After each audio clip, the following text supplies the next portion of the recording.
Ngayon po ang kapistahan ni Santo Tomas, the feast day of Saint Thomas, the Apostle of our Lord. Kapag naririnig natin ang pangalan ni Santo Tomas o Saint Thomas, may automatic tayong description sa kanya. At ano po yon? Saint Thomas the Doubter. O alam na alam ninyo. Or the Doubting Thomas. Ang disipulo na nagduda at hindi naniwala sa muling pagkabuhay ni Jesus. Maaari marami sa ating nanghusga na mahina ang pananampalataya ni Santo Tomas. Lalong-lala na nung sinasabihan na siya ng mga kaibigan niya, mga kapatid niya, mga disipulo ni Jesus. Maaari sa atin, mahuhusga sa kanya, baka masyadong mahina yung pananampalataya. Dapat naniwala na siya agad. Pero kung tutuusin, may itinuturo sa atin na katotohanan. At ano po iyon? Hanggang doon lang ang kaya ni Santo Tomas na intindihin.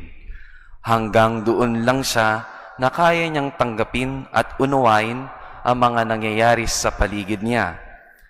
Kahit anong ipilit ng mga kasama niyang disipulo, hindi pa rin siya kumbinsido.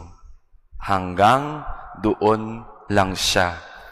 Kaya si Jesus ang pumunta kung saan si Santo Tomas. Kung saan hanggang kaya lang ni Santo Tomas. Ang Diyos mismo ang lumapit sa pagdududa, sa pagtataka, at hindi sa paniniwala ni Santo Tomas. Pinahawak pa nga niya ang mga sugat at mga sugat sa kanyang katawan. Lahat ng mga katanungan, lumapit siya kay Jesus, lumapit si Jesus para sa kanya. Kaya na pong tinuturo sa atin, hindi po ba parang tayo lang? Darating talaga tayo sa punto na marami tayong pagdududahan at kadalasan tatanungin kay Jesus, lalo na kapag marami tayong katanungan sa Kanya. Ang Diyos ang unang lalapit kung saan hanggang lang kaya natin. Sa bandang huli, tinuturo sa atin na lahat ng bagay ay misteryo.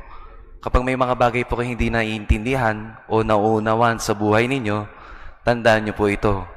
Misteryo po iyon. Kahit ano ang pagpupukpok ninyo sa mga ulo ninyo, kung hindi nyo talaga maunawaan, misteryo iyon. Hanggang doon lang tayo. Lalo na sa mga pagdududa natin, sa mga katanungan natin sa Diyos, isa lang tinuturo sa atin. Hindi lahat ng bagay malalaman natin ang sagot dahil ito'y misteryo. Pero kahit hindi natin maunawaan ng lubusan ano ang kailangan, maniwala lang tayo sa Diyos. Kaya humingi tayo ng grasya sa Diyos na tulungan tayo at puntahan tayo kung hanggang saan lamang tayo at kung hanggang saan ang kaya natin. Saint Thomas, the Apostle of our Lord Jesus Christ, please pray for us.